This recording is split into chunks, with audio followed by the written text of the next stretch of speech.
Hello lovely people, welcome back to the farm at Freewarden. It has been way too long. Our quail have not been in the egg rollout tower. This is the hatching time quail egg rollout tower. This has worked awesome for us for the last 2 years, but this year we have not been able to use it yet because the waterers were bad. All the waterers were leaking, so we're going to knock these waterers out of there. We're going to get them out of there, and then we're going to replace them with brand new waterers that we just got from hatching time. Let me tell you what, these things are expensive, and we're also going to replace the tubing. So, if at all possible, get out there and winterize your waterers so that they don't get ruined by freezing water. Last year, I got sick right before we needed to get these winterized, and unfortunately they froze and got all busted up. The really nice thing about these rollout towers, these egg rollout towers, is as they're laying the eggs right inside these cages, they have a nice, gentle grade from the back to the front here with these trays where the eggs come out right below these feeder trays. And I'd say probably about 95% of the eggs just come right out. You don't have to go in there, reach in there, they just come right out here in the front. You gather them up, throw them in your basket, take them in the house. The problem with the eggs being in the cage and not rolling out is you're going to have quail that step on them, they jump on them, they run around all crazy, and they'll actually crack the eggs. Much more so and more often than the chickens will crack their own eggs. So what we want to do is have these eggs rolling out here so that quail aren't cracking them. They very rarely eat them. It's normally when they crack them all the way through, which is very rare. But still, a cracked egg is worthless. You got to throw it out. That creates a vector for bacteria and just junk to get in there that you don't want to eat. We want to get good eggs all the time. These rollout cages make it so that we never get cracked eggs, or very, very rarely. We get cracked eggs far more often in our grow-up pens where the eggs just sit on the ground, sit on the floor. So then we're having to go in there and collect them a few times a day to keep the eggs from ending up getting cracked. Also, we've got way too many roosters right now. If you can hear them, they're sounding off about every 5 seconds on average. We've got roosters going, and sometimes it's bang, bang, bang. You've got these roosters crowing back here, our quail roosters, and it's just super annoying. You can hardly think and work in here. As soon as we get them separated out into these cages, we're going to have about 2 roosters per level, and then we'll have 10, so that'll be a total of 12 quail per level here. That's going to get rid of about half of our roosters over here, and we'll just end up with mostly hens and then a handful of roosters, the best roosters. We're going to figure that out tonight. We're only going to need 1 tower, and we're not even going to fill the tower tonight with all these quail back here, because a bunch of them are going to freezer camp, like right now. Pull these out just like so. There's the old one. These are the old tubes here. We don't need those anymore. We're gonna just stick that there. These little water cups here. So these water cups,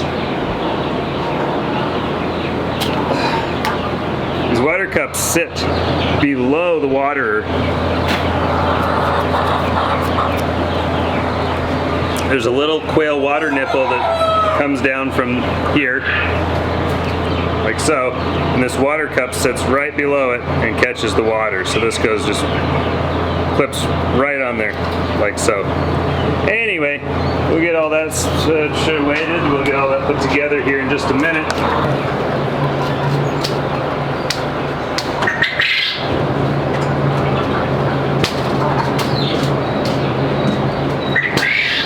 The really nice thing about all of this is not cheapo plastic.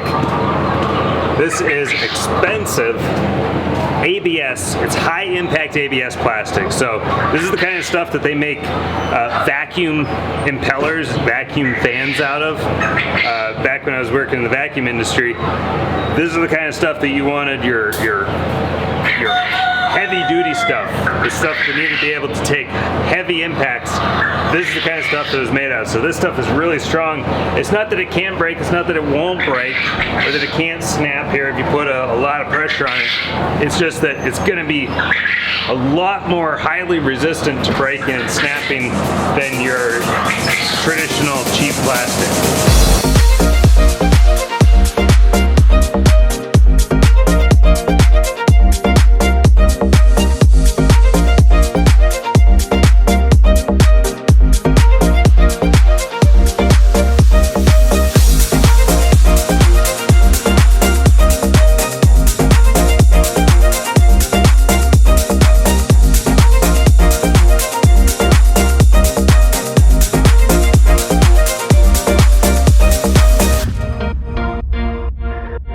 This is upgraded from the hatching time hoses that originally came with it. I wasn't sure how those were doing, if they were leaking or not, so I decided to just get an upgraded hose, which is a thicker rubber, but that requires a little more stretch then to get over these connection points.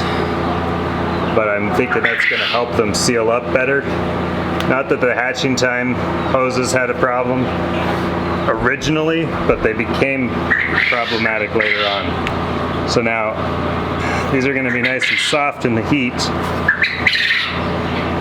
but they're going to get pretty tight when it cools down.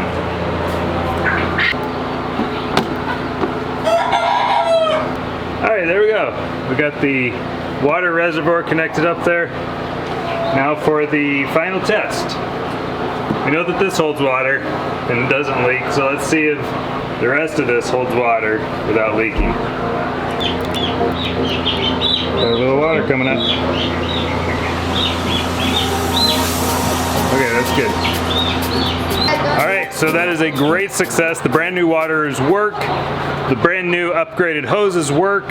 This is a great success. I'm very pleased with this because this is going to, I would say, revolutionize the way that we raise quail, but we did it this way for the last 2 years, so we knew what to expect. We knew that it was going to be great. We've just been looking forward to getting back to this so that all the eggs automatically roll out on the trays. They don't get covered in, you know, the quail's droppings and all of that, and they're not cracking and breaking them. So the end result is way more eggs, a lot cleaner eggs, and that's really the best, because if you can get clean eggs, then you don't have to worry about washing them. You don't have to separate them out. You can use all the eggs. Now, why would you not want to wash the eggs? Here's something that people ask all the time. How long are these eggs going to be good on the counter? Well, they're actually going to last longer on the counter than they would in the fridge if they were washed. See, eggs are good for about 2 weeks or so in the fridge if they're washed. That's once you get them from the store, or once you buy them from us. If you wash them, if you take them home and you wash them, they're good for about 2 weeks in the fridge. If you don't wash them, they're good for about 3 weeks out on the counter, or maybe over a month in the fridge. So they last longer, whether on the counter or in the fridge, if you don't wash them. Now, how is this possible? Why does washing them affect the longevity of the egg? How does not washing them help preserve them? Well, not washing them doesn't help preserve them. It's actually that when a hen lays an egg, when any bird, any female bird lays an egg, they apply to that egg, as the egg is exiting their body, they apply to that egg, the shell, something called the bloom. Now, the bloom is an invisible layer that's added to the outside of the egg, and I'm not making this up, go look it up. The bloom is an invisible layer that you can't see with your eye that's added to the outside of the egg that fills in all the pores, okay? An eggshell is a porous material. And when you wash that away, it allows those pores to be opened up and to be a vector point, a point where bacteria and other bad stuff can get into the egg. So you want to avoid washing the bloom for as long as possible. Whether you keep them in the fridge or on the counter, they're going to be a lot better. They're going to last a lot better if you don't remove that bloom.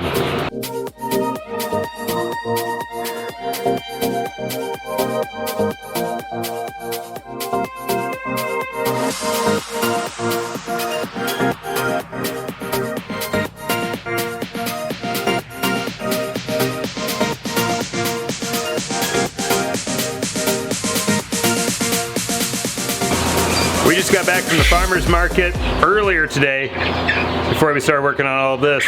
We had pretty decent success being it was our first farmer's market. It was actually Hadassah's first farmer's market. How did you feel like we did for the first farmer's market? Sweaty, but it was okay. You were sweaty, but it was okay. All right, well there you had it, folks. Sweaty, but okay. She actually did sell a decent amount, made a few bucks, and learned a lot. So it was a good experience overall. So telling the males from the females is pretty easy. You just gotta grab them, grab their legs, pull them back, grab their tail here and pull that back. And if you see foam, when you pull their tail back like that, that is a male. Okay? So this is a male. They are very wild birds. They are not domestic or tame. Some people can kind of tame them, but they're a domestic bird. Or they're not a domestic bird. They're wild birds. So they are not meant for free ranging. Some people ask us if we free range these guys. And no, we don't. Even if we clipped their wings, we still wouldn't, because they are a ground bird. Okay? They're not really a flying bird. They do fly, but they don't fly that far. They're more so